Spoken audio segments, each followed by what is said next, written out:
Good morning, and we are live. Coffee with Rich on a beautiful July the 5th, right after Independence Day. And if you're joining us this morning, happy late Independence Day. Hey, I've got a absolutely amazing guest on the show this morning. I'm not going to even tell you who it is just yet, but some of you know who he is, this masked man. But let's see what I got. I got a notification that we're live. Good, fantastic. People will be jumping on here in just a second. But before they do, let me go ahead and talk about our sponsors this morning. Some of our amazing sponsors, you can find them all on the link below, AmericanWarriorShow.com. Follow the link to the discount codes for all of our amazing sponsors. Sponsors like Century Martial Arts, makers of the amazing Bob XL. While I am not necessarily a striker per se, never really have been that much, I do recognize the need for learning how to throw an effective strike. And there is really not a better product on the market that I'm aware of, better than the Century Martial Arts Bob XL. You want to shoot Bob, you can do that. You want to stab Bob, I've done it, but I wouldn't necessarily advise it. I don't think it's made for that. But for strikes and lapel chokes, it is an amazing tool. Hey, I've got a absolutely amazing guest on the show this morning. Unless we're getting some bleed over there. Not sure.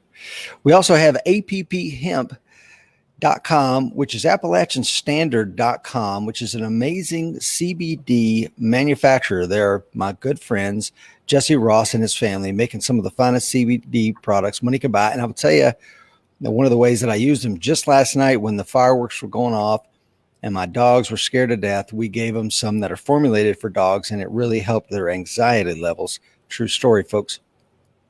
We also have the Cool Fire Trainer.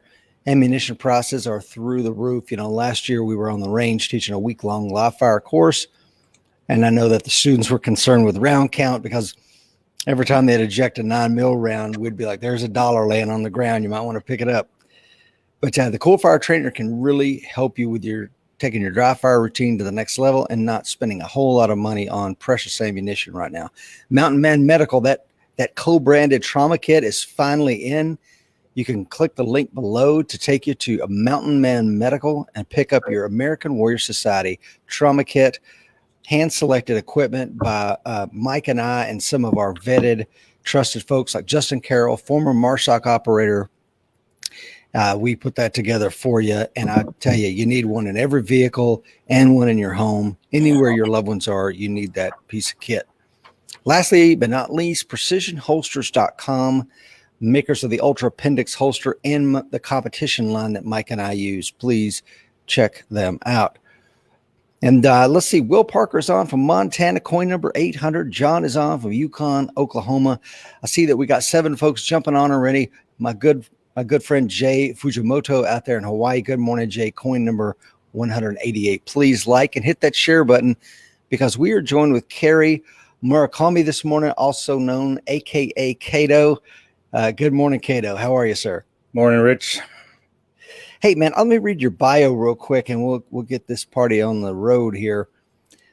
Kerry is the founder of Rectitude Training, LLC, is devoted to training law enforcement and the civilian defender. Kerry is a retired law enforcement officer from the state of Illinois and has spent all 28 years in the patrol division. God bless you for that, sir. Whew. He initially became a defensive tactics instructor and field training officer in 1995. A firearms instructor in 2003, and finally a scenario-based instructor in 2014. As a martial artist, Kerry received his black belt in Brazilian Jiu-Jitsu from Professor Mark Vives of New Breed Training Center in 2019. As a co-lead of his department's scenario-based training program and lead instructor of his department's combatives club, Kerry is able to use his skills to create, update, and implement training programs on the range and in the mat room.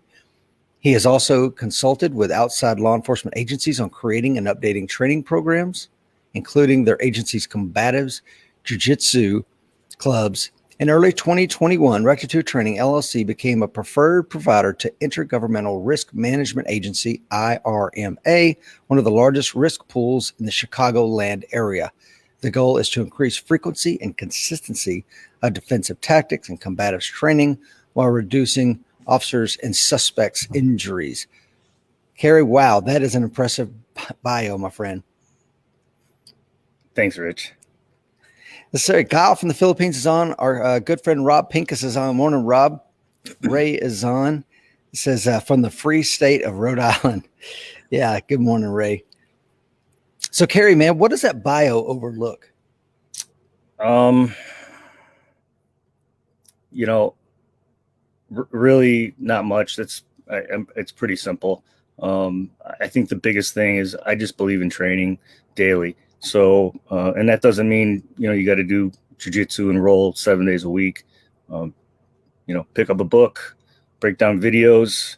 I tell my guys all the time, I'm shooting them articles, I'm shooting them books, audibles, do something every day. If it's, you can't roll. We just discussed working out every day, or you're just working out, and how we need to adjust that as we age. We're both about the same age, so but you got to do something daily. And if you're not doing something daily, you're kind of missing the mark. That's really I don't. You asked me another question earlier about hobbies. I don't have any hobbies. I'm too busy doing either reading or listening to Audible, and this probably how you guys got me on here is because I'm always sharing podcasts, right? So yeah. That's really my hobby, and that's all I do. Yeah, and that's good, man. I like the idea that do something every day. It doesn't have to be rolling hard. It can be yoga. It can be reading. You can listen to a podcast, feeding your mind, feeding your spirit. I like that, man. Are you making yourself harder to kill each and every day? And again, it doesn't have to be the hard skills. It can be the soft skills as well. Now, let me ask you, I know that you're a Brazilian Jiu-Jitsu black belt, man. What got you into BJJ in the first place? So I first heard of jiu-jitsu like in the 80s. I was in grade school, and I'm sure I read it out of the back of a like black belt magazine or something like that. And that just piqued my mind, and I've always liked martial arts as a child. Really didn't do any until I became an adult, but I just I'm a small guy, and I just knew I need something. I've scrapped here and there with people, and like you got to train. So when I had the opportunity to finally train with some coworkers, there was no second guessing. Am I going to do it or not, or how am I going to squeeze this into my life? And just like most of us who stick with it, you fall in love with it the first time you get choked. So that's kind of how I got into it. Yeah, so we got Ted is on here, coin number 1641. If you want to find out what a coin number is, check out AmericanWarriorSociety.com and find out if becoming a coin member of our defensive society is right for you. And of course, Rob has PDN. If you want to check out PDN, I'm a member of the Personal Defense Network as well. Rob's got some amazing stuff over there as well.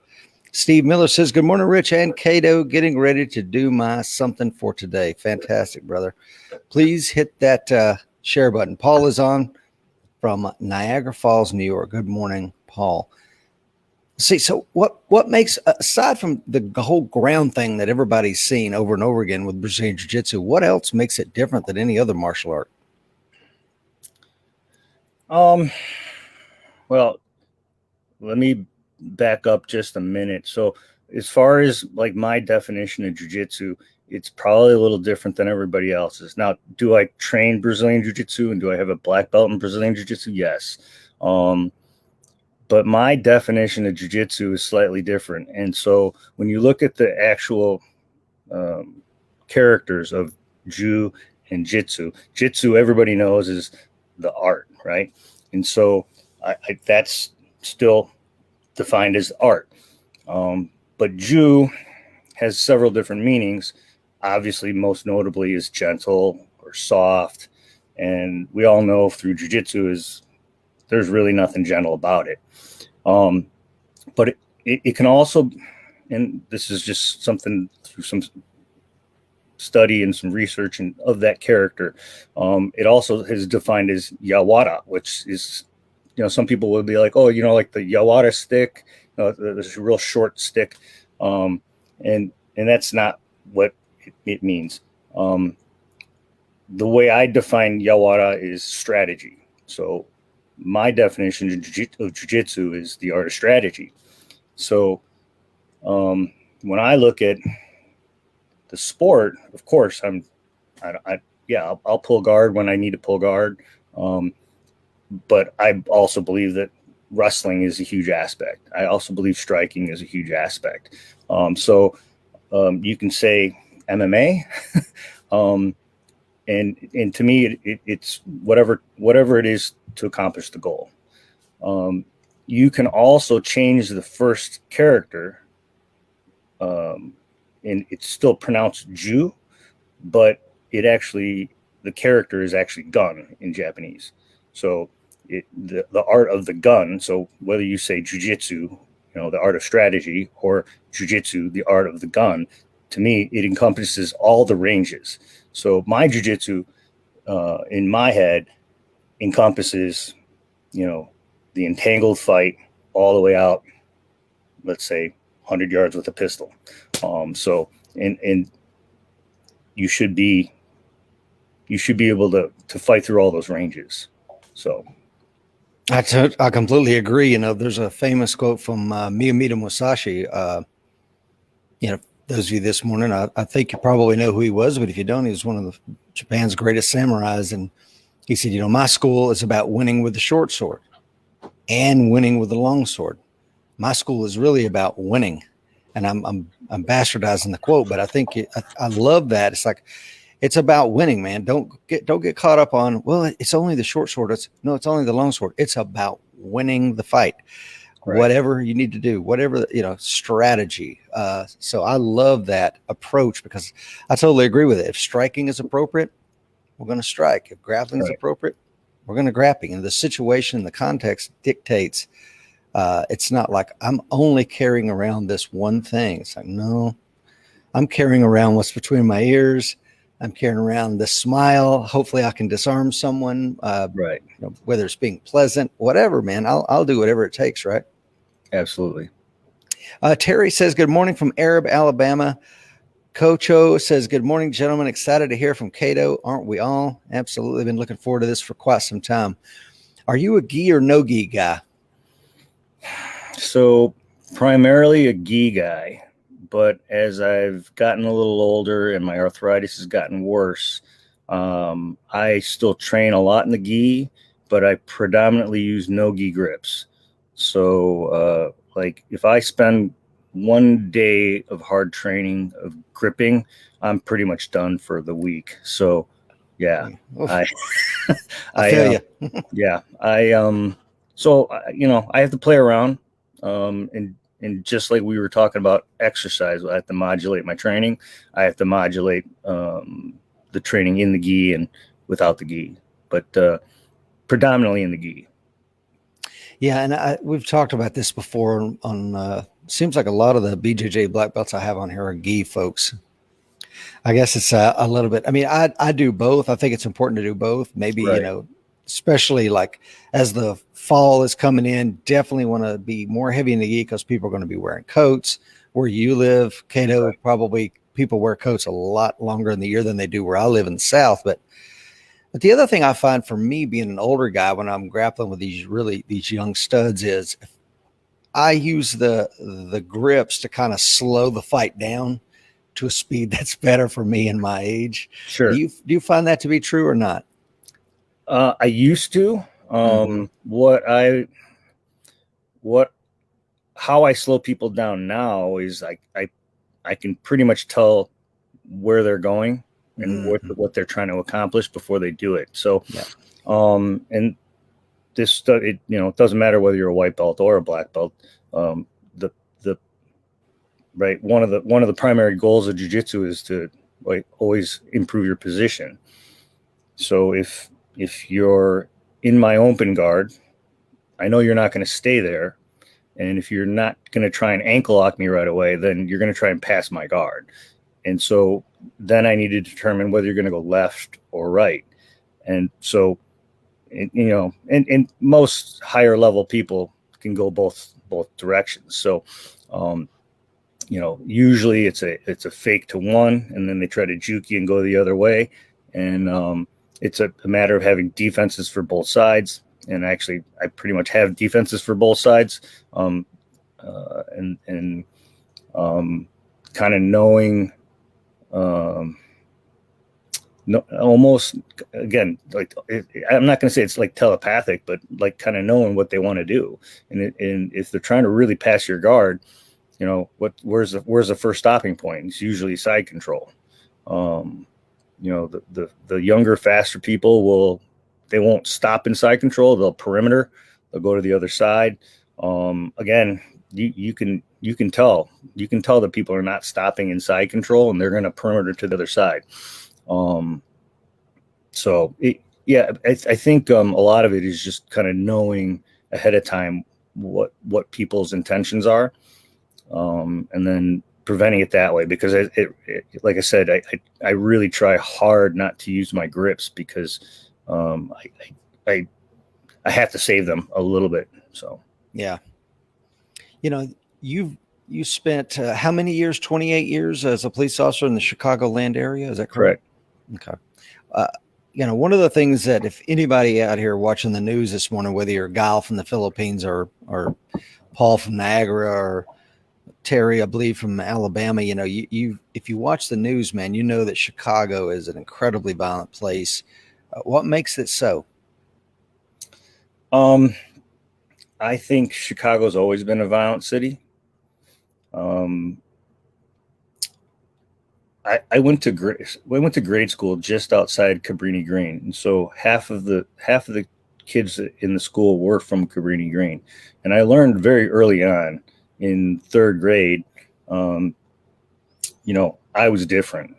You know, the school was either white, black, and then a very, very small sliver of others, and you know, being Asian, having basically a girl's name, like I picked up really quickly, like, yeah, I better learn to fit in here real fast.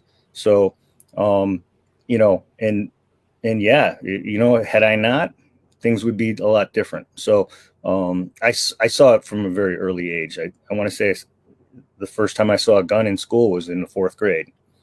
And nonetheless, you know, I saw some of the violence and growing up here in the city. So I think now with social media, you just see firsthand how much violence is out there. As far as you know, like, why has it gotten it so bad this year and the last couple of years? I think the whole, you know, movement of anti-police, anti-government, you know, has really put a damper on enforcement. Really, we're essentially a lot more reactive because that's what the public wants. Well, that's not really what the public wants. That's what social media wants. Puts us a little more on the reactive side versus proactive side. You know, and everybody will say they want the proactive cop, you know, till the shooting happens, till they're chasing a guy with a gun. Yeah, and that's right. Or until he's doing a Terry stop and frisk on your kid, and it's like, why did you pick out my kid? Well, let's talk about where your kid was hanging out, who he was hanging out with, how he was dressed, how he was deporting himself in public, etc. Correct. And all those things warrant a probable cause stop, right? Right. Yeah. So go ahead. I think the only way to reduce, you know, reduce the violence is we have to reduce the politics. But in Chicago, that's not going to happen. So, well, again, if you know, gun laws worked, it would be one of the safest places in the world, potentially, right? Correct. Some of the strictest gun laws here in America. Yeah. So you have a long history of teaching, whether it's departmental teaching or outside your department teaching. What makes a great instructor, Kato? I saw that question and I was like, Hey, I think I know some of the answers here. You know, obviously, with what, Mike wrote and whatnot, I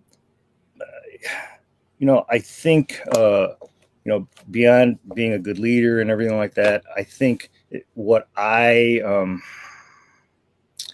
really focus on, and departmentally, it was kind of easy because I knew all of my students. I knew the ones who had back injuries. I knew the one who had, just came back from rotator cuff surgery. I knew somebody who had, the neck injury. So it was very easy to pinpoint how to work around whoever had, previous injuries. And then maybe it's just a gift that I have, but I have a pretty good knack of knowing, I can see movement patterns that are just not correct. And I can call them out and say, hey, look, during a warm up, hey, I notice you're favoring your right hip. What's going on? This is something that we need to work around. And then I think obviously there's what you're teaching, but how you're teaching it and how you're teaching it to that individual student or group of students, and the ability to modulate, the training for each individual student. I think that's in my opinion. Yeah. So we'll unpack some of that stuff. Matt Sims is on. Good morning, Matt. Go ahead and hit everybody. Let's take a quick share break. Throw this content, throw this link, put this show into a group that needs it this morning, because we're talking about what makes a great instructor, and we're talking about it with Kerry Murakami, and I want folks to hear his words this morning. So Kerry just picked up a book. Of course, it's written by Mike Seeklander, and I wrote a chapter in there as well called The Art of Instruction.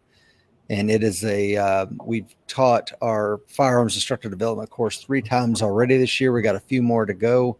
If you want to find out more about that, I believe our last 2 courses are law enforcement only, but next year we'll have some more open enrollment courses. And I think, being a good instructor, one of the things that you just said that I think is incredibly important is reading the body language of your students. Whether this guy come on the mat with a limp and you're like, man, that's not Randy doesn't always have a limp. What's going on there? Is Randy okay? Yeah, I'm fine. Now let's pull him off to the side and find out what's going on, because a lot of high energy folks that love to train, they're going to show up and put out, and you don't want them to get hurt, right? Right. Yeah, I think that's one of the things that's really to kind of move to my business real quick, that's really pushed into the business. So right before I retired, the risk management company that oversees our village's insurance basically came to the chief and the deputy chief, and they were asking, what are you guys doing differently? Because they know we train a lot. By far, we train more than most agencies. And so they recognize that we weren't really getting injured in training.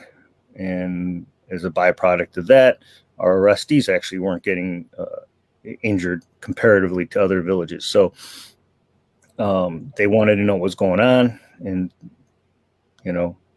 my chief and my deputy chief really, threw me a bone there, and they put me out in front of IRMA, the risk management agency, and we had several meetings. They liked what I had to say, and it all how we train and how we train differently, and I think really what separates us, that we're doing a lot of combative sport.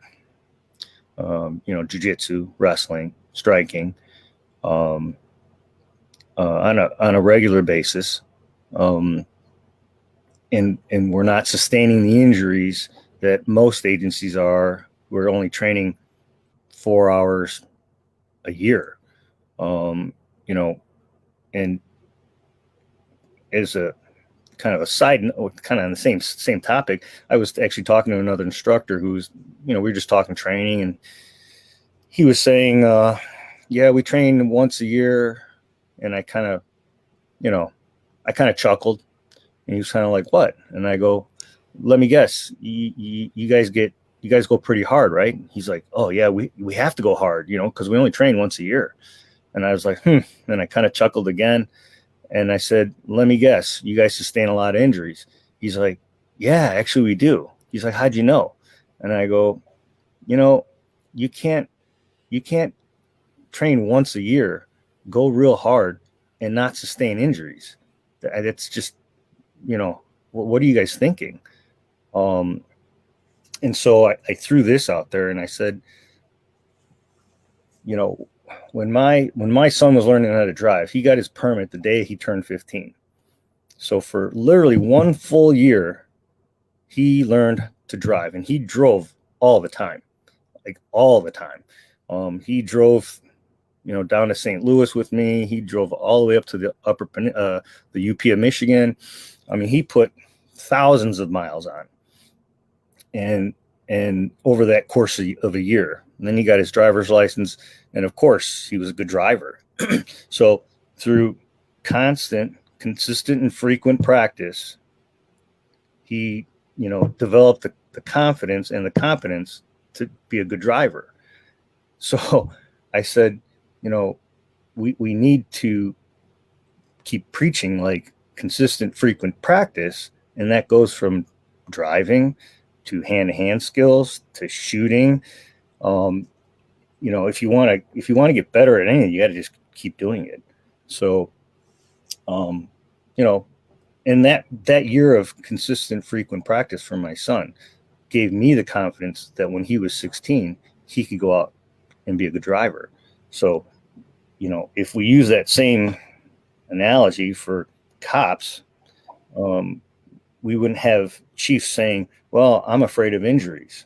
Well, let's let our guys train, let our guys practice, and then we'll get a little more comfortable, and we'll know that we're not getting hurt or injured during training, and we'll also not get hurt or injured during an arrest.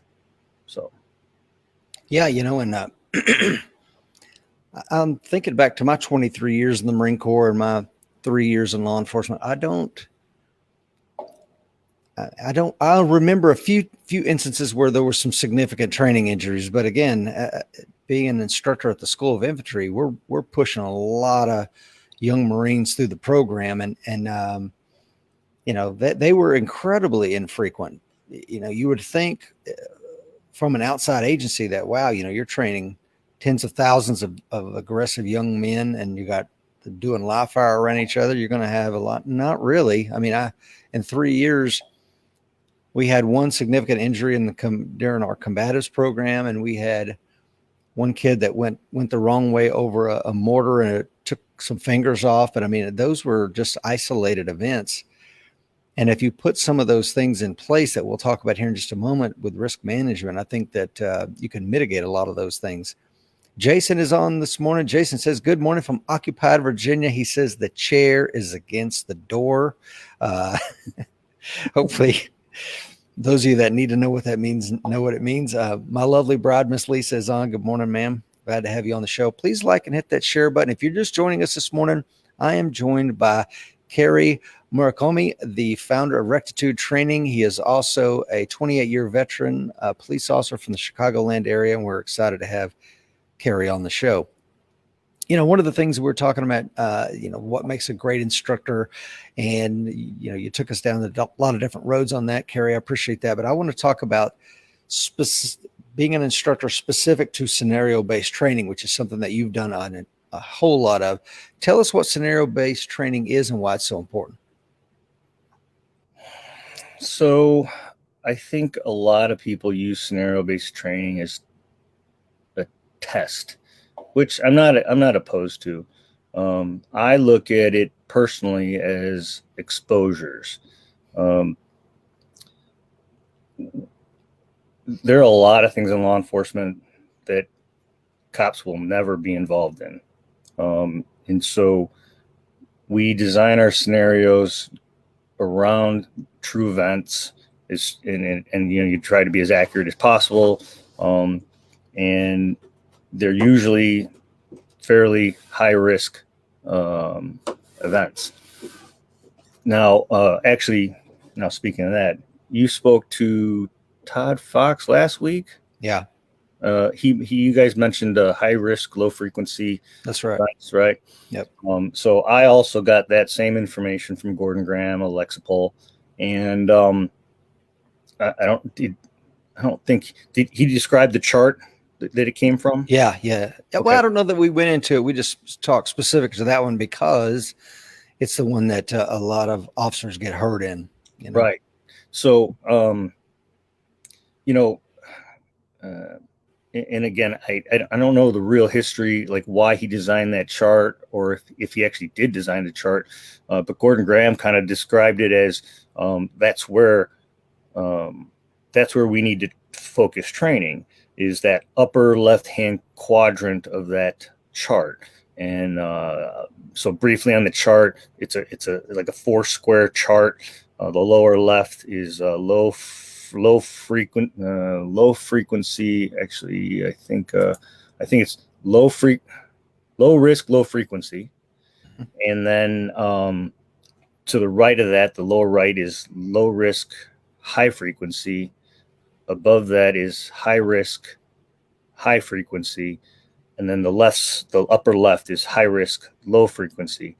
And in that box, it's split into two. And it's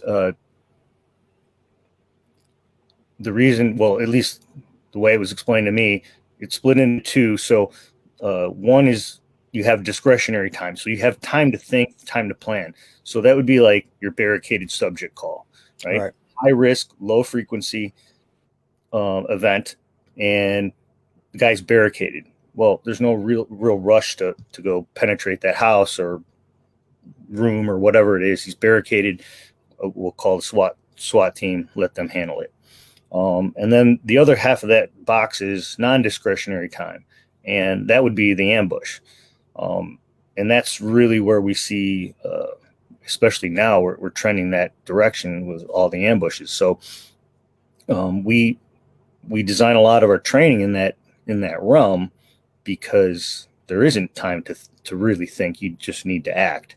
And most of our guys have never been ambushed and probably never will be ambushed, hopefully, knock on wood. And we need to design that training so they have an idea of what to do.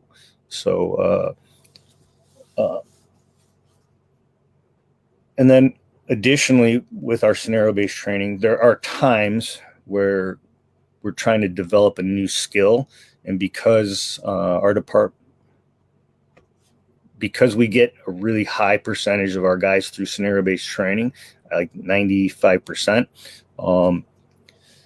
that we can sometimes introduce new skills. So it won't technically be a scenario. We might attach a scenario at the end of that skill. So maybe we're teaching them a wrestling technique, and it's something new we're trying to introduce into department training. But because I know I'll have a 95% success rate of completion, that I can incorporate a new skill, and then we'll do a live little scenario towards the end just to reinforce that skill. And then we'll enter that skill later on through monthly department training. And then we'll incorporate scenarios further down, in the following year that would involve, say, wrestling. Mm-hmm. Yeah, I think that that contextualized training with a scenario, to put those skills into the appropriate context, multiple role players, maybe some of the other things that they would experience in that is incredibly important. But again, I think maybe I want to unpack something that you said to make sure that I understand you correctly, Kato. I'm reinforcing a skill with scenario-based training. It's not necessarily this is the first time you're seeing it. It's we've done the crawl, walk, run, and now we're to the point where now let's put the wrestling technique you learned into the appropriate context. Am I misunderstanding that? No, you're right. And again, there are, because of experience levels, um, when we have new officers who come straight out of the academy, we give them a few days of scenario-based training, just some basic things so that they have,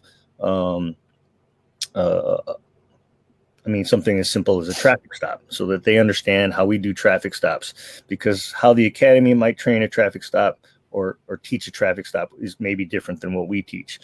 So, you know, offering them scenarios, in a crawl, walk, run manner, even at that level is important, at that new level. And then obviously, your seasoned veterans who've, with 10 plus years on, we'll still do traffic stop training, but it usually won't be the typical, I stop grandma, I'm going to write her a ticket, right? I mean, to me, and even to Gordon Graham, he says we don't need to train that. That is something that we're doing on a daily basis. There's very low need to do that. Where we get into trouble, both through injury, loss of life, is that high risk, low frequency event. Yeah, because these guys are doing traffic stops all day long, day in and day out, and and most of them go off no problem. Right. Yeah. But again, like we talked about with Todd Fox, do they go off no problem because everybody wants to comply, or maybe that one criminal is like, okay, this officer's got his crap together. He's staying back. He's doing some good things. I've seen the way he's angled his car, the way he's carrying himself. He's got his hands up above the belt line. Okay, I'm gonna comply on this one. And right. I think it's a combination of all those things. Would you agree? Correct. And I'm a big believer of having especially like our junior instructors be, role players, and they get to see the other side of the coin. And it's important because that just develops them as an instructor, because they get to see, okay, well, this officer's student is coming up. He's pretty lazy. He's got his hands inside his vests, hands down, really lazy approach. Okay, I'm gonna let one fly. And then the next guy comes up and he's like, no, this guy, he made a really good approach. He decided to go for a passenger side approach. I don't have a good angle. I'm just going to comply on this one. So, being a role player does draw a lot of good information. Yeah, it does. And I'm so glad you said that, because these are the little things that will keep you out of trouble. Carrying yourself in a certain way that projects, assertiveness, not necessarily aggressiveness and dominance, because that can be read by the suspect in a way that he's not going to take it well. But if you're carrying yourself like you know how to handle yourself, I think that a lot of times, having worked in a correctional setting for a while, the inmates can smell fear. It's like blood in the water from a corrections officer who's weak, or being on the road as a police officer. They can sense that energy, man. And if you touch them gently and your hand is kind of quivering when you put your hand on that guy, guess what, man? Today might be the day for you. Jera is on this morning. Jason Fitzpatrick says experiential training. Absolutely. Jesse Perez, good morning, sir. He was attended our training last week. Jason says, hopefully the first time an officer is encountered with a high risk, low frequency event isn't when lives are at stake. I hope so too, but more often than not, I think, Kato, that's when lives are at stake, right? Correct. Yeah, absolutely. I want to talk to you about, why did you start Rectitude Training, and what are some of the things you guys are offering? So, I probably should have started my business a few years back, but I really didn't have the focus or the drive that I did in the last year, especially after seeing all of what was going on in Minnesota, and just, I mean, everything in the world in this last year. So I was really tired of seeing some uneducated people trying to tell cops what to do. And I'm all in for reform, and I'm all in for, being overlooked in we're in the public eye. I have no problem with scrutiny. But for people to tell us we need to do X, we need to do Y, everybody has an opinion. Hey, this is America. You're entitled to your opinion. But this is not your expertise. I would not tell my mechanic how to put a new motor into my car. I'd be like, does it really need a new motor? And he'd probably explain to me why. And I'd be like, okay, what's that going to cost? We have people who, maybe, and I'm not going to knock whatever profession that they have, but they have zero connection to law enforcement other than maybe they've been stopped and got a ticket, and they're going to tell me how to reform police. And so a lot of the things that I did at my old agency came from things I saw, and I saw not just locally, but globally, that were issues in law enforcement. So one of the biggest things that I really push is that I offer with my business is a TwoOfficer Tactic. And that stemmed from a video from about 10 years ago. You can YouTube it. It's called The Original Taserless Video. And it's two cops trying to hold down one guy. This guy's in a fetal position, which I can get to in a second. And they can't prone him out. They eventually, after minutes of this guy reciting poetry, singing, they try to taser him. And then this guy just gets up and runs away. And I'm like, that is not happening to my guys. That is definitely not happened to me. So I reached out to a bunch of other trainers, and shout out to Cliff Byerly of Hill Country Combatives. But I took his information. We played around with it, and it worked really well. And it's a TwoOfficer Tactic that we've incorporated into our department. We've used it for probably close to 7 years. Probably by far the number one thing that's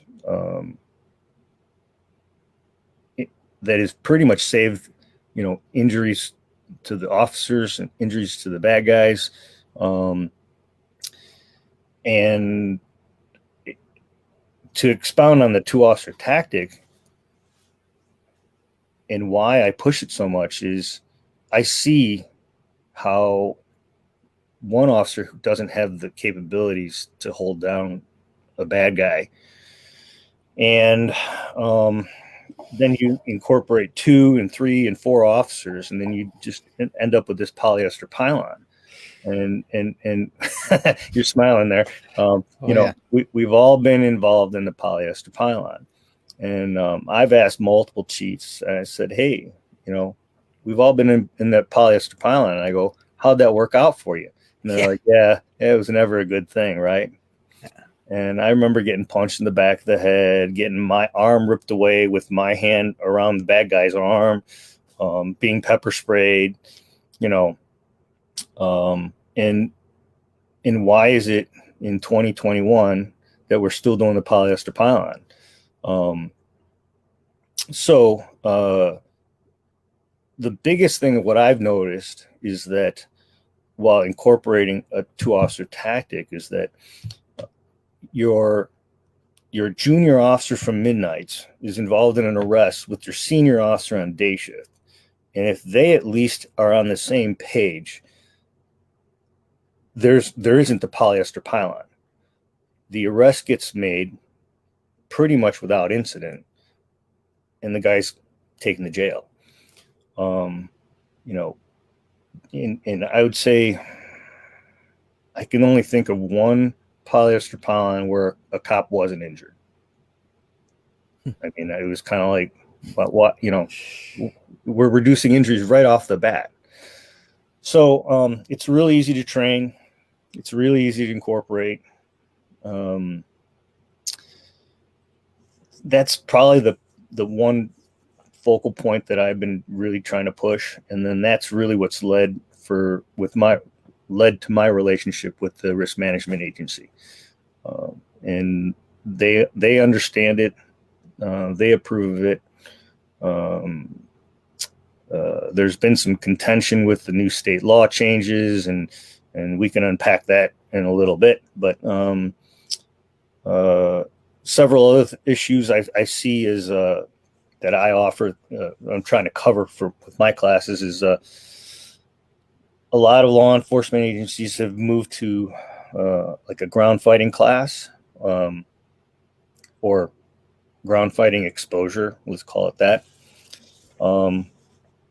You know, but you know, so they're covering this horizontal part, but they don't cover the 89 degrees from here all the way back down. And I'm like, well, we need a wrestling program, just like how to stay on our feet. Yeah. So wrestling's one, and then the last one is every cop I talk to, they're like, oh yeah, if I get knocked to the ground, I'm just going to get back up. Okay. Well, good luck with that. Yeah. And I've tested this with my guys, and you know, I've pretty much held everybody down. So you can tell me you're going to get it back up, and that's a great, you know, that's great, and that you should want to get back up, but can you? And so if you don't know how to get back up, you won't. So that's my third class, and then the risk management agencies looking for a train the trainer program. So hence me rereading this, and then now talking about new state law changes. They just enacted this safety reform bill, and which is ultimately going to mandate a lot of training. Well, let me take that back. So for my agency, it's really not going to change much. But I know for a fact there's some agencies out there that, you know, they shoot once a year and they don't do any DT. As far as scenario-based training, they go through, you know, one or two like active shooter drills, and that's it. So, you know, they're going to have to literally build DT programs, and you know, that leads down to the whole, well, state certified this, state certified that, and I've been to, I guess how I get to go to all these really cool training classes is because I've been through all the state certified classes, and I can probably count on my one hand all the good state certified classes that I've been to.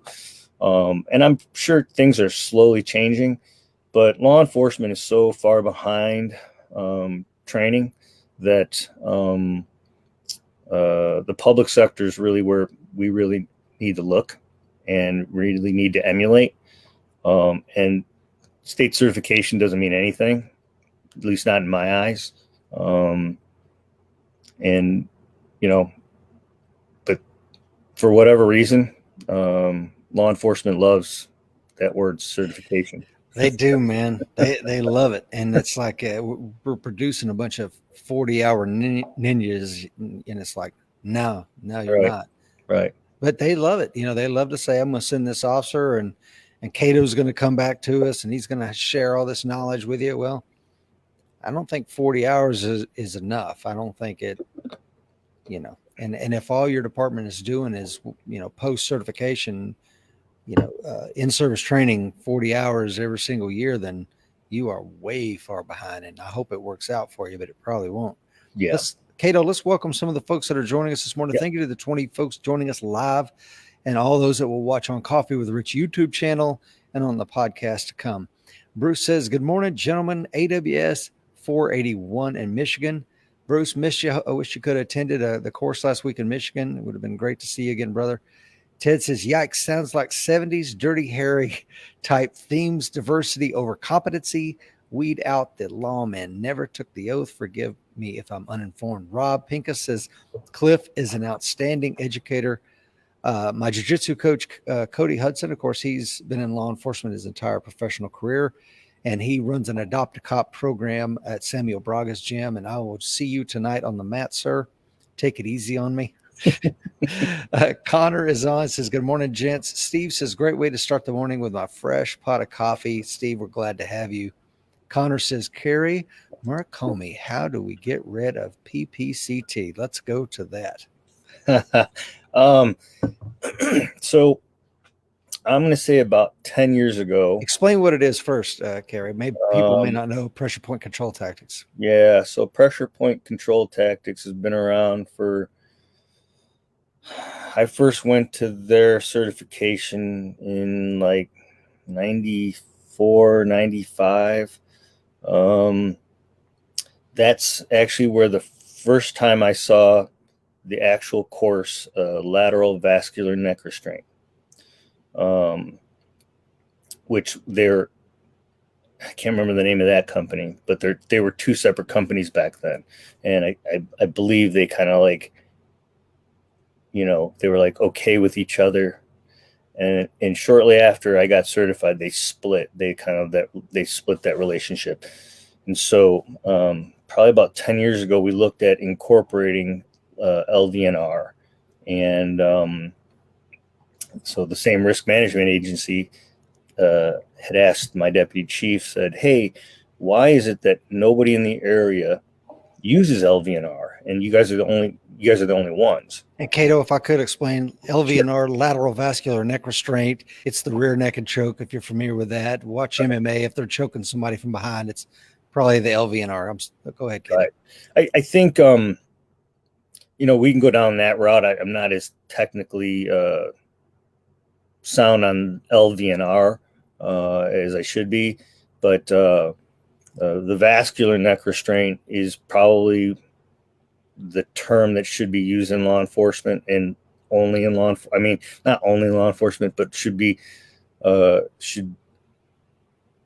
really be focused on, because anytime you say choke, people freak out. Well, in the Marine Corps, we call it the blood choke, and it's like that even sounds worse, right? Right. And so, I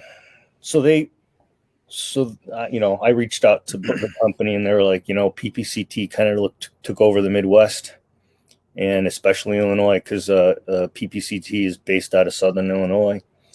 And he had no real reason. He's like, and my personal reason is it was a system. It was state certified. And my hatred for it early on as a cop, it was that. But I think as I've matured, I think PPCT has a very narrow lane in the use of force highway. Yes. And those tactics and techniques really need to stay in that lane and not be brought further to the left, as far as the express lane.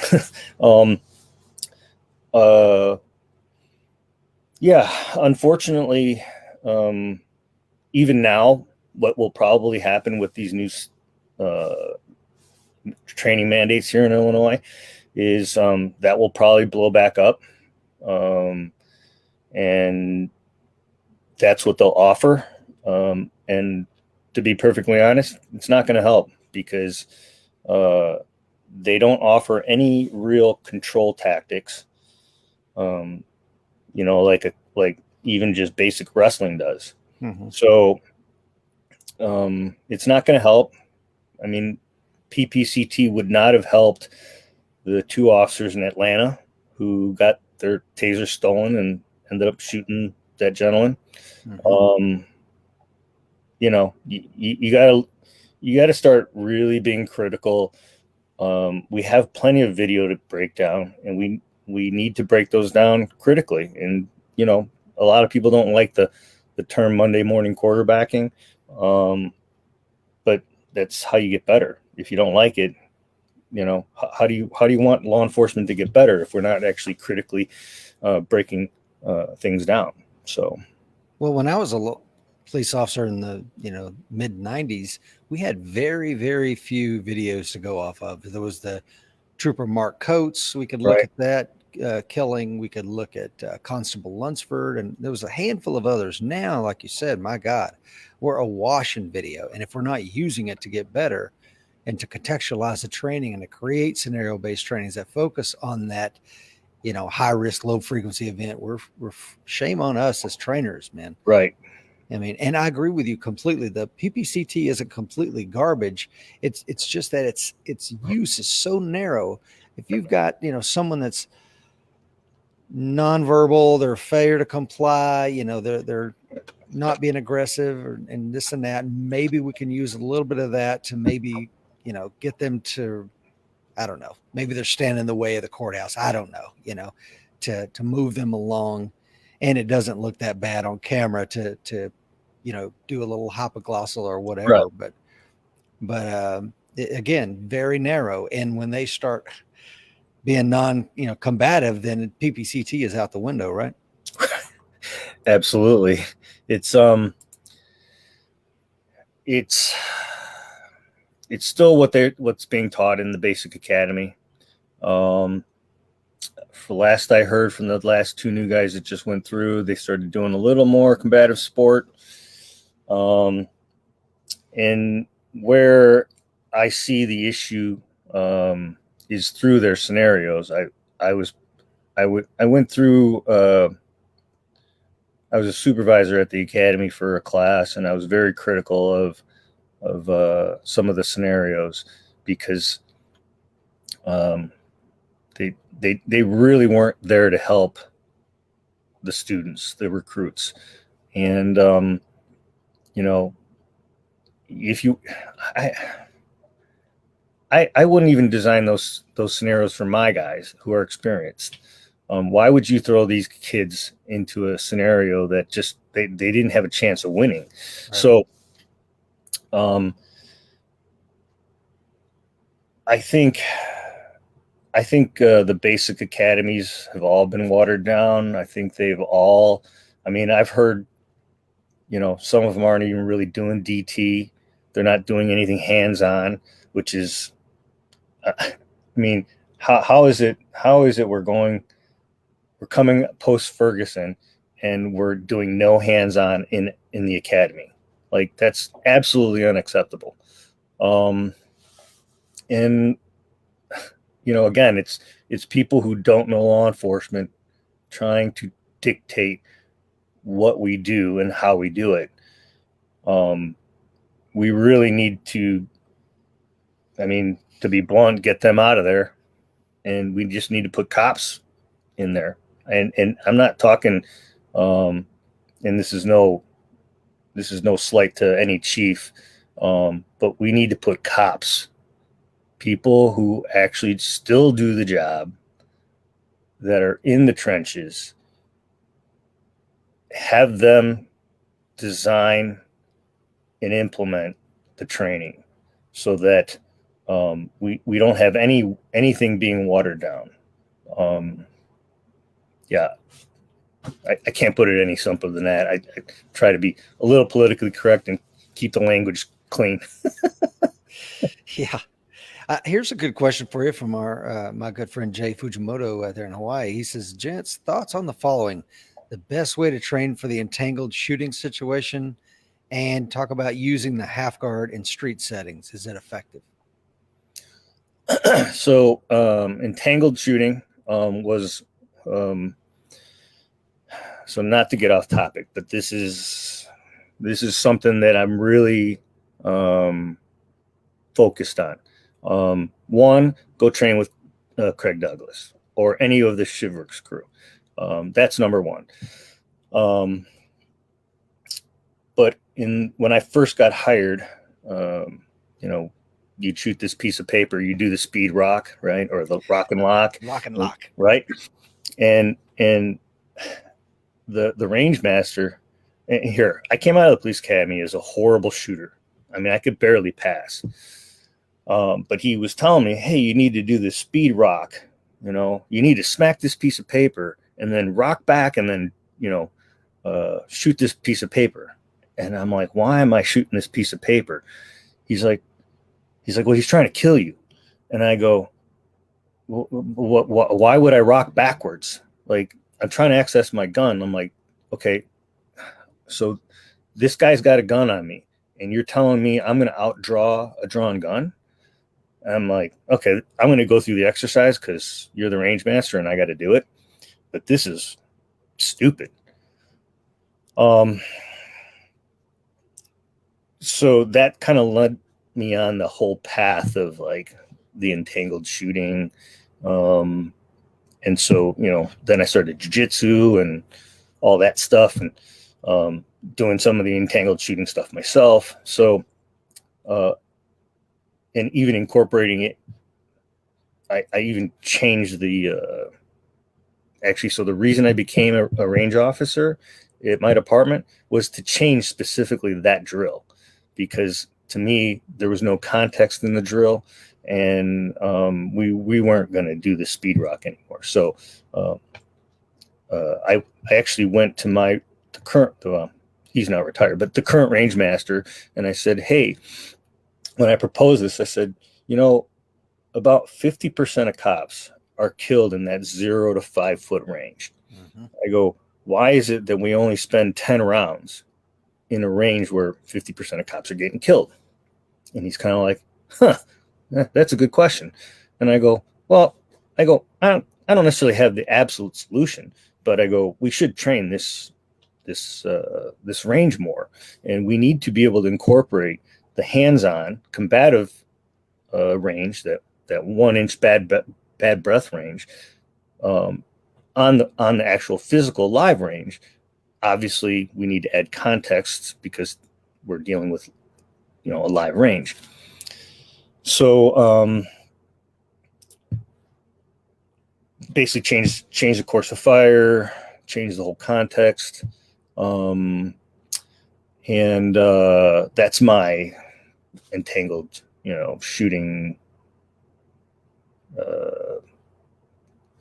story, I guess. And then the other question was what, half guard?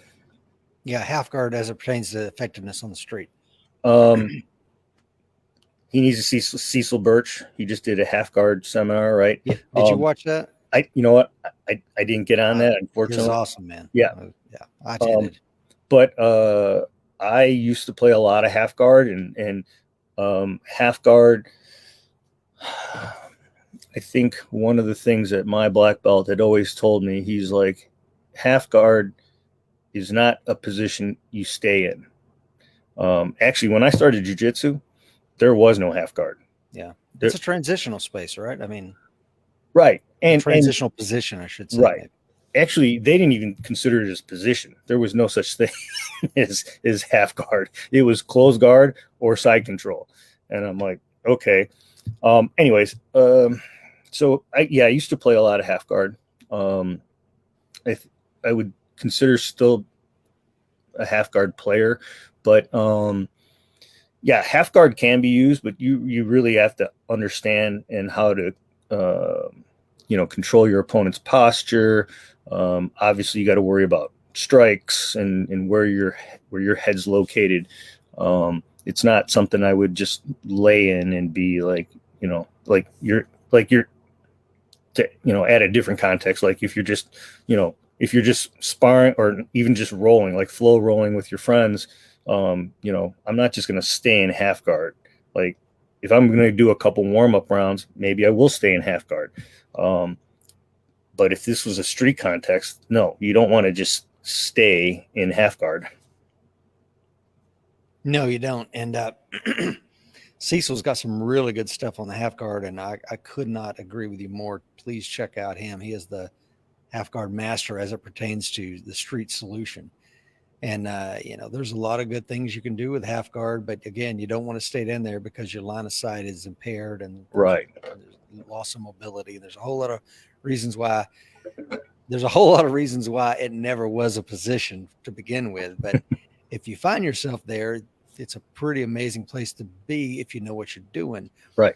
And I want to talk about, the idea of situational or contextualized training, scenario-based training, etc. Jay says, thank you, by the way.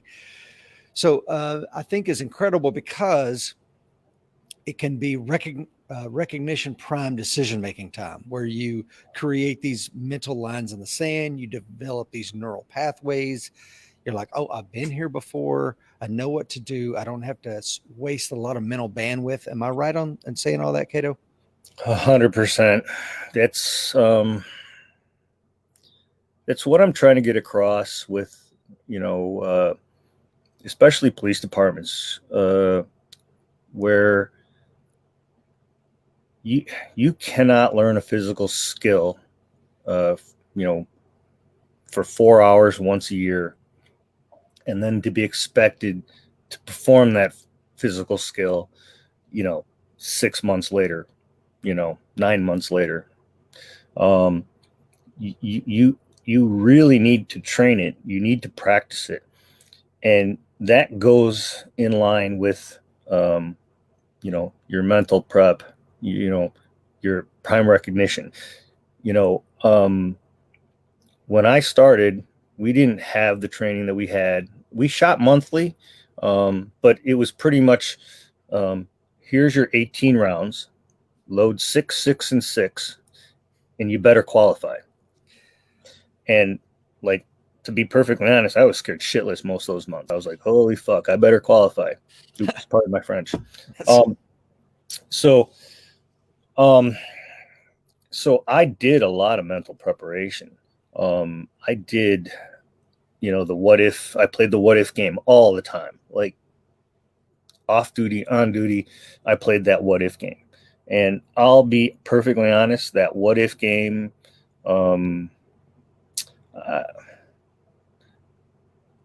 basically prevented me from shooting somebody that I clearly could have shot. Yeah. But I had mentally prepared myself through that scenario. I had seen that over and over and over again in my mind. And, the techie psyche, like everything going in slow motion, like I had that. I saw his hand reach into that pocket. I saw him pull out a cigarette case, a silver cigarette case with the stubs from the ATM. I could see the black lettering on the ATM slips. I could see the green bar that was across on the ATM slips. I could tell that he did not have a gun, but that hammer was coming back on my double single. So, all of that was going slow-mo, and had I not mentally prepared for that, that would have been, and that goes for several other, minor lower level uses of force. Like, I saw things going on, and I'm like, why is everything going in slow motion? But that I attribute to mental preparation. Yeah. And I tell you, it's funny you say that because, when you talk to someone that just come off an incident, it's like, oh my God, it seemed like things were moving too fast. I'm like, well, then you weren't properly trained. If it's happening really slow, and it seems like, man, I got all the time in the world to make a decision, then your training has probably been pretty effective, because the whole recognition prime decision making model is to help people, make a quick, effective decisions and when they're faced with complex situations. Correct. And I say that because I won't say the department, because I love these guys and I respect the hell out of them. And I think it was just two slips that happened during training this week. I'm sorry, this past year. And this department, I think I talked about it with Todd Fox last week, but one case was, they say, address the threat, and the target turns and faces the officer, and he draws and fires 2 shots center mass, and they're great hits. And any questions? And I'm like, yeah, why'd you shoot that unarmed man? What are you talking about, Rich? It's target. Yeah, it's a target of an unarmed man with his palms open. Well, we're doing recognition prime decision making. Oh, that's a cool term. What book did you get that of? Because I don't think you understand the concept. The concept is he turns and faces you, and there's a gun drawn and you fire.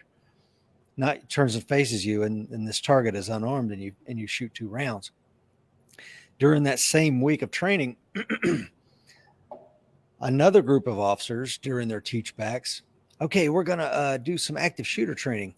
We're going to focus on recognition prime decision making. Fantastic, cool. And the scenario was there are officers walking around and they have to maneuver through this and engage these threat targets. I'm like, okay. But when he had the officers do it, the officers were carrying their rifles. And I'm like, what is this again? Recognition prime decision making. And the call was what? That there was an active shooter and the guy was armed with a rifle. Yeah, but yet you maneuvered through these armed men with rifles to address the threat. Yeah, I'm like, that's not recognition prime decision making. Or you would have dressed all those officers that are just walking around in civilian clothes with rifles. I mean, it's just bananas. So again, folks, I mean, as a trainer, Kato, you see this all the time. It must drive you crazy. I more so hear the stories. I don't really see it because I was pretty much training primarily locally just with my department. Mm-hmm. When I start to hear,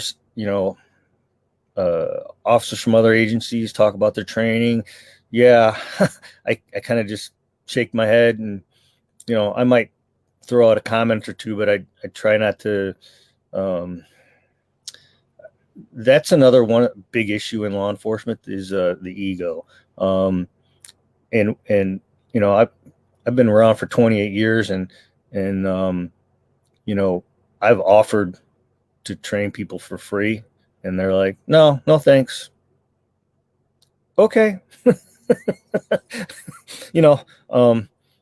Now you're going to have to pay me, but, the ego is so large that they can't see really what's out in front of them. Actually their ego is actually blocking their view. They can't accept any outside information, even if it's not even being super critical. So I think that's slightly changing, which is good, but yeah, it's watching some people's scenarios and just even short block training. It does make me cringe.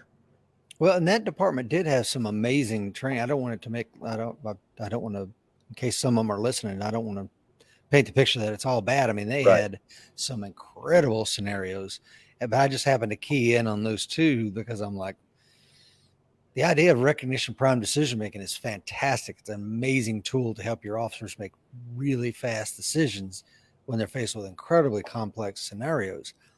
However, if you set up the priming mechanism incorrectly, then you could be facing, and to your point, Kato, you're like, hey, I'll come teach you for free.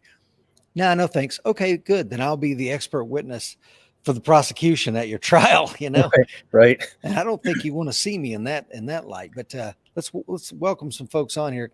Coach Hu says, ECQC is a great intro to the entangled fight. Bruce says, I was a horrible shooter until I went to American Warrior Society Warrior Camp and got the training that I needed. Yes, it was good stuff there. Will is on, says, good morning. Jay Fujimoto says, thank you. Dr. T.C. Fuller, retired FBI agent, is on. He says, hello from an undisclosed KOA in Southern Colorado. Good morning, Dr. Fuller. Kato, I wanted to ask you, man, what can we learn from occupational risk management as a whole and how it pertains to law enforcement? So my relationship with Irma is pretty new. From 28 years of dealing with I can't say I've ever really dealt with them, but until now, but it was always that, it was always put into my head like, hey, we got to be careful of injuries and blah blah blah blah blah, and but talking to the representatives there, obviously they don't want injuries. Nobody does, especially the risk management company. But that doesn't seem to be their focus. What they're really trying to do is prevent injuries, and they really push training. So that was kind of a nice, introduction for me.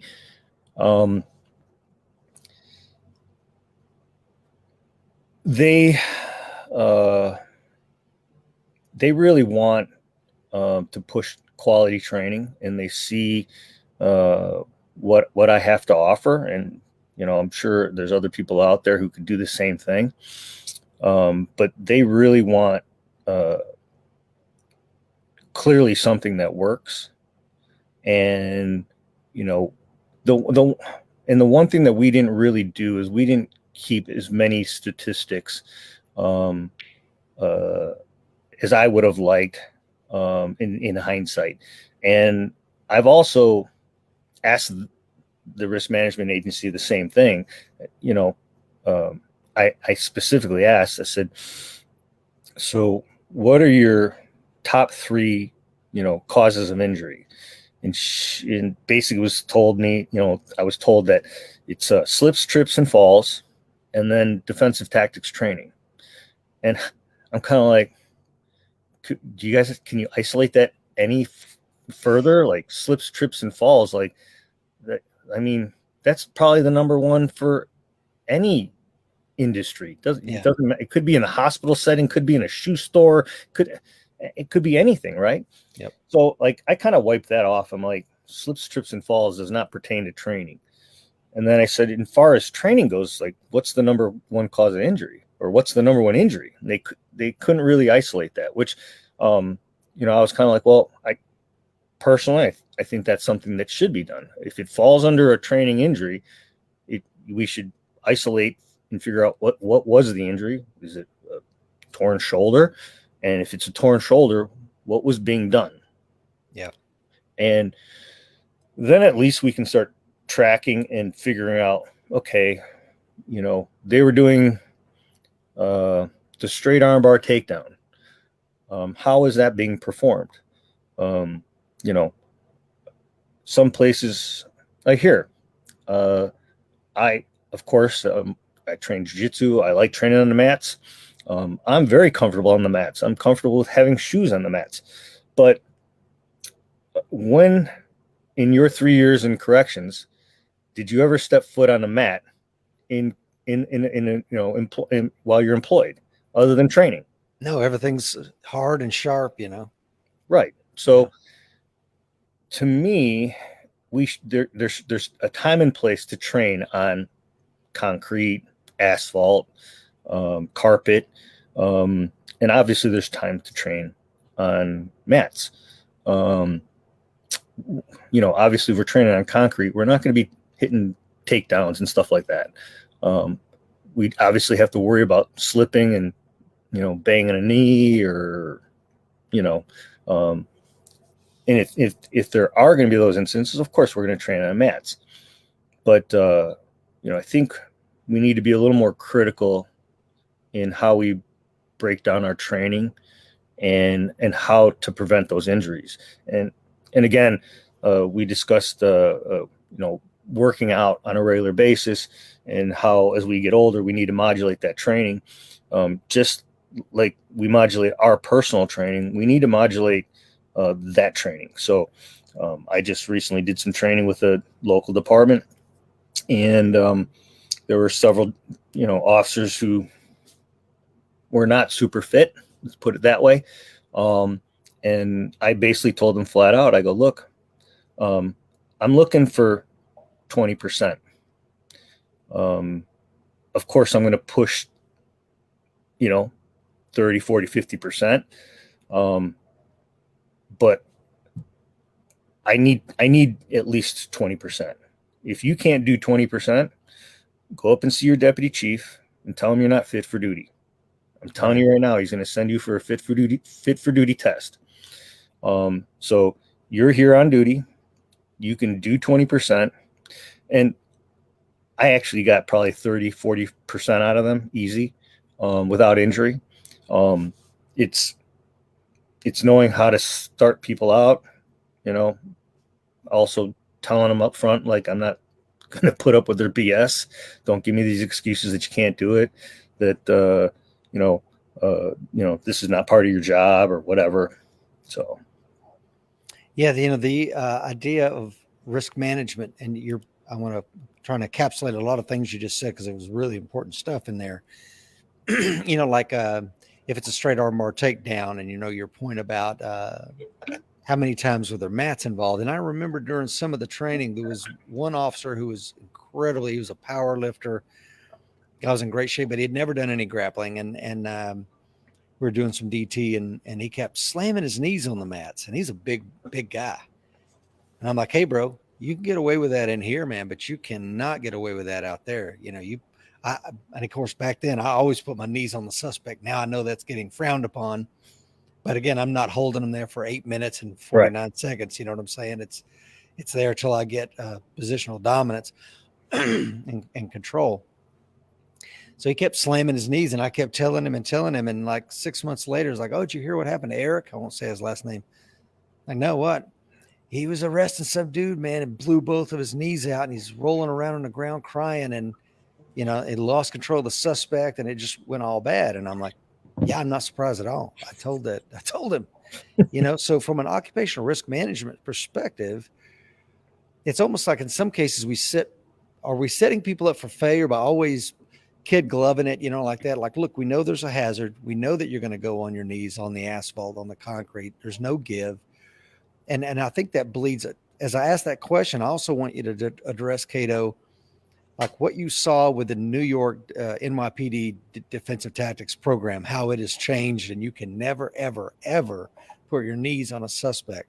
What do you think about that? So as far as like always training on mats, yeah, I think environmental training is super important in adding context. So like Craig Douglas offers oh my goodness, I can't remember the name of the class. His car fighting class. Oh yeah. No, he's got a car fighting class, or car fighting evolutions, and I got cops who are like, oh, well, I'll never fight inside my car. I go, have you never taken a suspect out of a car? Have you never tried to put a suspect in a car? Like, I'm like, okay, like, spend some time on the job, and then come back to me, and then we'll discuss some in car fighting stuff that we need to cover. And so, fighting in and around cars is something that cops need to do. Can we pad the entire car? No. Can we pad, the insides of a car? No. We can pad parts of cars, hence why we pad people, why we wear helmets. So I think environmental training is super important. Fighting inside confined spaces, inside a jail cell is confined space. Like, you need to learn how to fight in confined spaces. Inside very small homes with small kitchens, where there's really, you got 3 firemen, 1 bad guy, and yourself. Well, what do you think is going to happen in this small little space? I mean, literally, we had there's one incident that really was like a 2-foot like pathway from the stairs around where the kitchen table was, the counter, and then the hall. I'm like, yeah, there's 3 firemen, a bad guy, and me. Like, there's 5 of us inside this little space, and he wasn't going anywhere as far as I was concerned. But, we have to learn to fight in confined spaces. So, and then the other question had to do with New York. Yeah, I saw the video. It looked like that guy was in pain saying what he was saying. Like he clearly Under did. duress. Yeah, he didn't want to say anything. He didn't really want to do that video, clearly. Yeah, I actually did a video on how to not put pressure on somebody's diaphragm or not put your knees on them. And again, you could do this by yourself. You could do this single-handedly, but you probably know, like in jiu-jitsu, as a guard pass, you do it like a folding pass. So as their shoulders are pinned, their hips are turned, and their legs are sideways. That's one way to pin somebody to the ground. And if you focus on the concept of pinning two shoulders and a hip, you can actually hold a lot of people down that way, or most people. And by pinning and stacking the hips together, you can just pin one hip and you have both of them pinned. So can it be done? Yeah. It needs to be trained. You're going to see a lot more striking in New York. That's right. That's right. And probably a lot more injury to the suspects too, and officers, I would say. Correct. Pretty much not every. A lot of the cops I know who've hit suspects while they were grounded broke their hands. Yep. And it's mainly because they hit the ground. They missed the suspect and hit the ground. Yeah. And again, it's like I don't know. I think that if I can't put my knees on the suspect, I'm probably, and I'm just guessing here, these officers are going to go to their tool belt a lot quicker than they normally would have.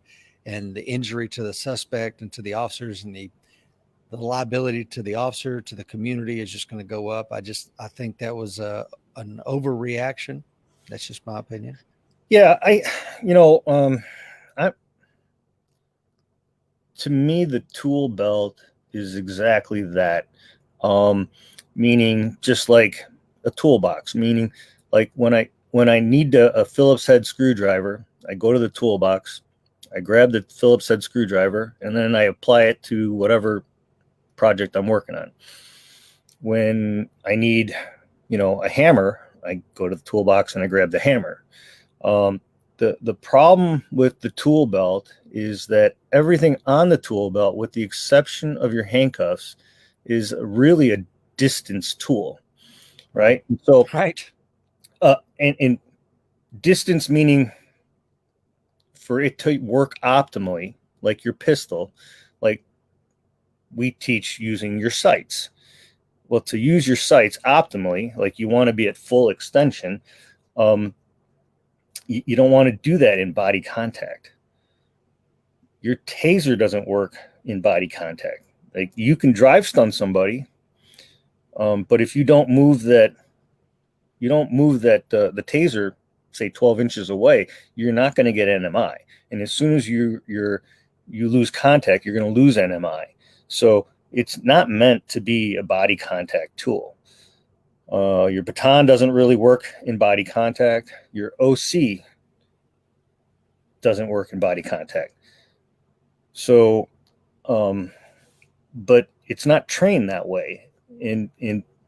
So people, because of that, they use it in body contact. And then when that fails, they just go up levels, and next thing you know, we're shooting people. That's right. I really think, and that's why I push, like, if we just taught people how to fight, I'm not trying to make a fighter out of you. I'm trying to make you understand the principles of fighting, the principles of control. And once you understand that, then you have a better understanding of how your tools work. You have a better understanding of how to train all that and put it all together. And, obviously hopefully create an entire program around that. Yeah, absolutely. I want to ask you this, man. What advice would you give a young Kato? You could go back now in a time machine and set yourself down right maybe as you're leaving the academy. What would you tell yourself?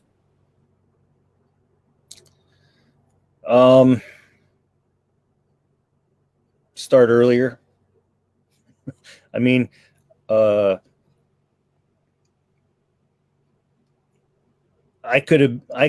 growing up, like I had access to judo. Well, I didn't really have access to judo, but I kind of had access to judo. I mean, I clearly I'd be a black belt in judo by now. Um, um,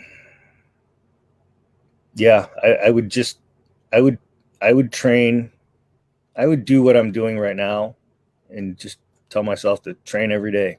I'd, I probably would have way more. I'd have a better library. Um, I'd have, better opportunities, but I have no regrets in what, as far as my law enforcement career goes. Yeah, good point. Outside of that, we talked about this. You don't really have any other hobbies other than martial arts, reading, taking care of your body. So I won't go into that, Kato. But what is your fitness and diet, exercise routine? What does it look like these days now that you're at our age? Um, so as far as diet goes, I allow myself to pretty much eat whatever I want. Um, but I understand you can't outwork a shitty diet. Um, but to like focus in more on the diet aspect, uh, with my aches and pains, I kind of know what aggravates it. So initially, it was gluten, and so I omitted gluten, which really wasn't a big deal. But then I realized it wasn't just gluten; it was essentially starchy carbs. So that's kind of where I'm at right now. It reduces some of my aches and pains.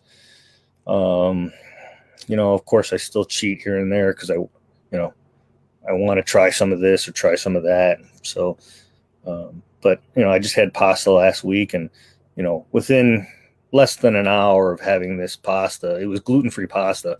Less than an hour, my hands were aching, and I knew right away it was aggravating my arthritis. So, so pretty much meats and vegetables as far as diet goes. I still like a little coffee. I use a lot of supplements. And then as far as exercise go, I try to do something for my body every day. So if I'm going to train really hard, I can't do multiple workouts in a day, like 2 jiu-jitsu sessions. That's not happening. So actually, like Friday, I taught a private, and then that was a 2 hour private, and then I had a 2 hour training session with my guys at my old department. So, you know, it was kind of a twice a day, but it really wasn't. Again, I lift predominantly now with kettlebells, body weight stuff. I don't have a true gym to go to, so I'm in the midst of trying to figure that out. But because I do miss actually using dumbbells and barbells. But I'm enjoying body weight stuff. I'm enjoying rucking, and then a lot of mobility, and then some flexibility. Nice. And I'm going to switch gears here for the last couple of questions. I appreciate you being on this long. Kato, I had you on here for an hour and a half. Tony says he's checking in late and will watch the replay. What is the greatest threat to our country as far as you see? Ourselves. I think really social media, social pressures. I think that everything is cyclical, and everything will come back to kind of some type of neutral. But right now, I think it's social media. Unpack that a little bit. What do you mean social media? I mean, right now, especially dealing with law enforcement and reform that's needed, you have a lot of politicians jumping on saying, "Oh, we need this, we need that." You got social activists saying, we need to do this, we need to do that. And for whatever reason, the few are really loud, really vocal, and unfortunately, I don't care that they're being heard, but people are actually listening to them and following them. Right. You know, they don't have any credibility. I'm not against like body cameras. I'm not against, when I retired, we didn't have body cameras, but we've had in-car cameras for over 20 years. And as far as law enforcement goes, when I started, you had to build your credibility.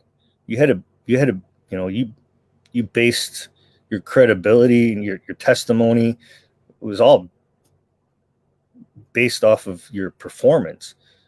And now if there's no video, it's like it didn't happen.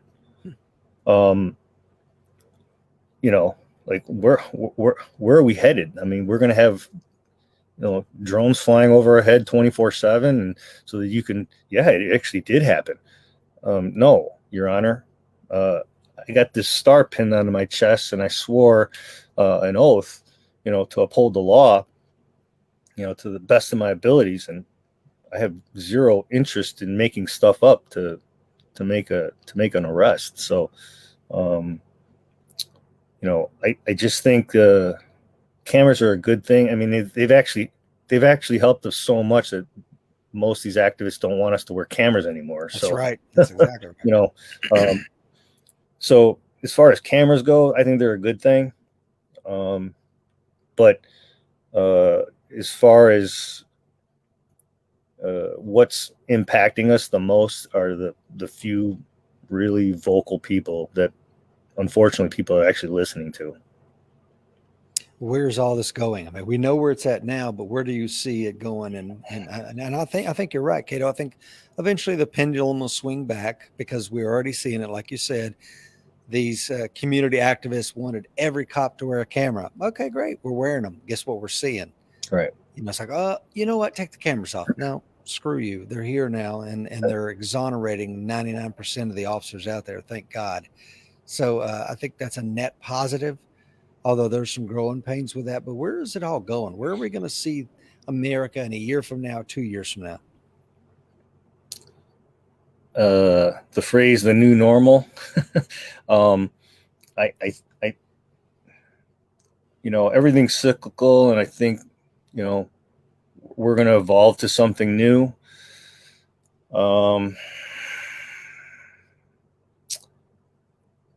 I can't say it's going to be fully completely back to normal. I think it's going to be slightly offset a little bit, and it'll be the new normal.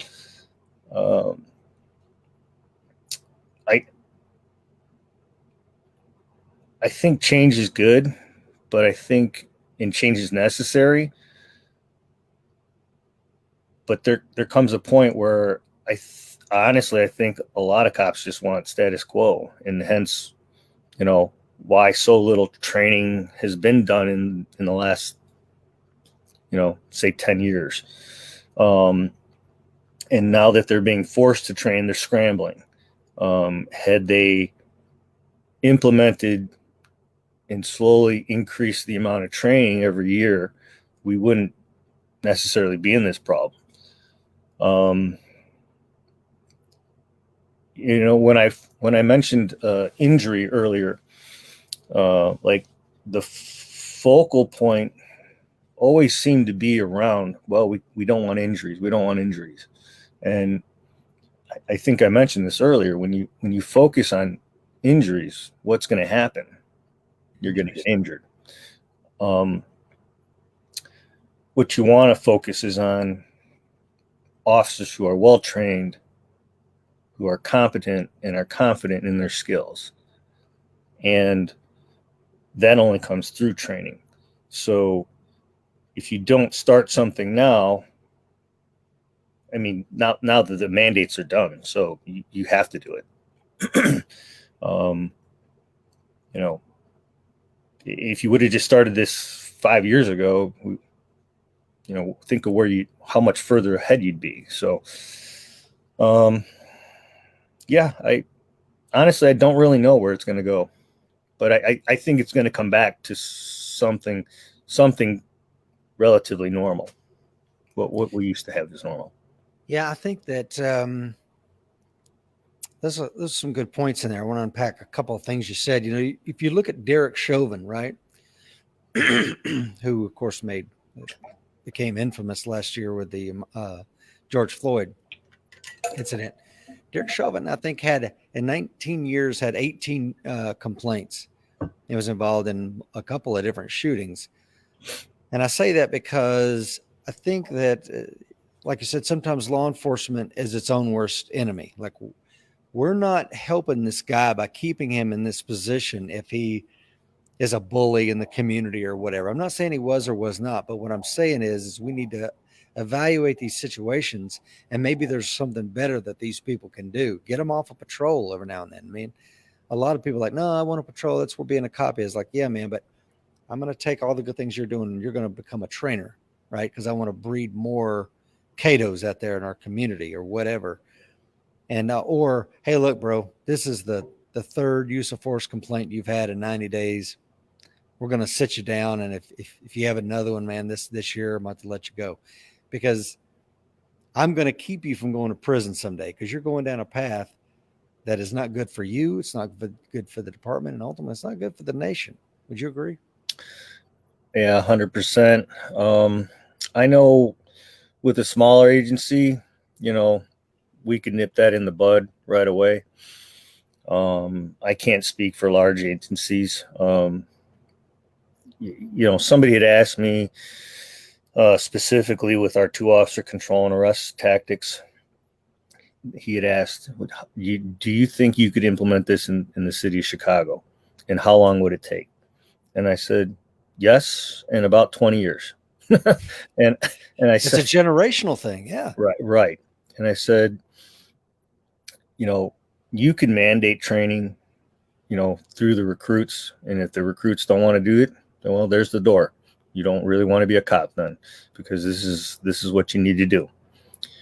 You know, and then, you know, again, through a large agency with, you know, thousands of officers, you know, you'd have to start with the recruits, and then you'd have to start with, you know, I would start with teams, with the small TAC teams, and then the frontline supervisors, and then you start building up from there, and then eventually getting everybody at least on board with the 2-officer team tactics. And then, you know, it's just got to be continually trained. So, you know, could it be done in less? Probably, but you'd have to have, I mean, you'd have to have everybody who had a say so who could knock this down on board. You know, Yeah. you know, from literally the frontline supervisor all the way up to whatever, the chief, deputy chief. So, you know, any of those guys who could potentially get in the way, you know, and you'd need the time to maneuver around those guys. Yeah. And John says, hope local governments provide money to provide training. And, you know, the community gets the law enforcement officer that they're willing to pay for. And if you want to pay this guy or gal $25,000 a year, and you only want to see them and train them 40 hours once a year, then that's what the community is going to get. If the community is willing to pay for it, there's no limit to what you can get. I mean, but it's going to cost money, right? Yeah, it's in today's day and age, it's going to cost you money, and then it's going to cost you money to train them too. You know, training's not cheap. You know, and you do get what you pay for. I mean, locally here we have state certified training, and a lot of it's free, and you get what you pay for.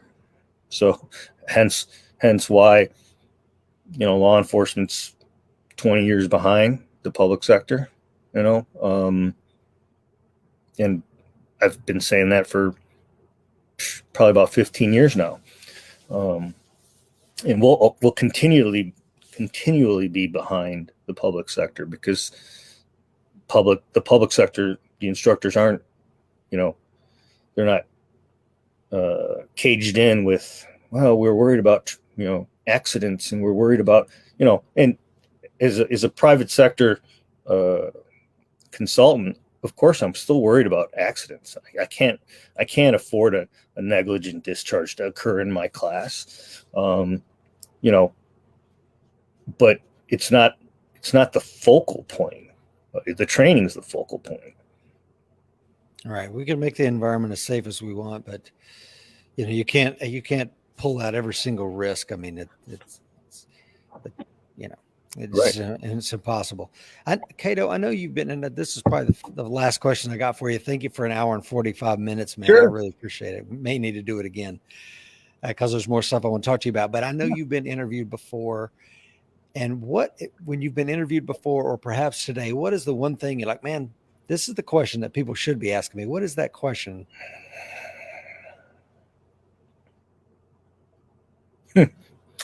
I'm not as a deep thinker as I think people think I am. That's a good question.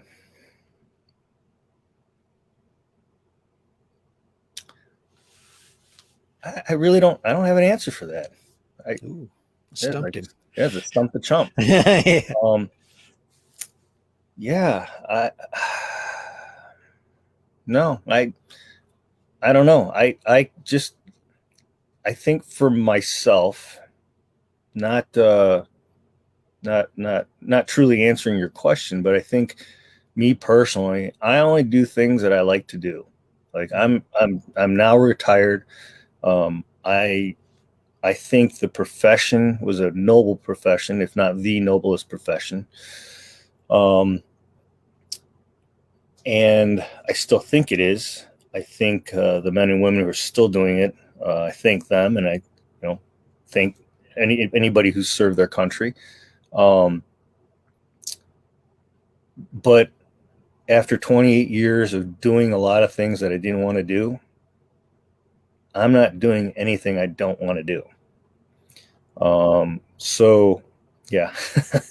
So I will still continue to help law enforcement and the civilian defender, but it's going to be on my terms. And I mean, here, I've had multiple people ask me, hey, I'd like to learn some basic firearm skills.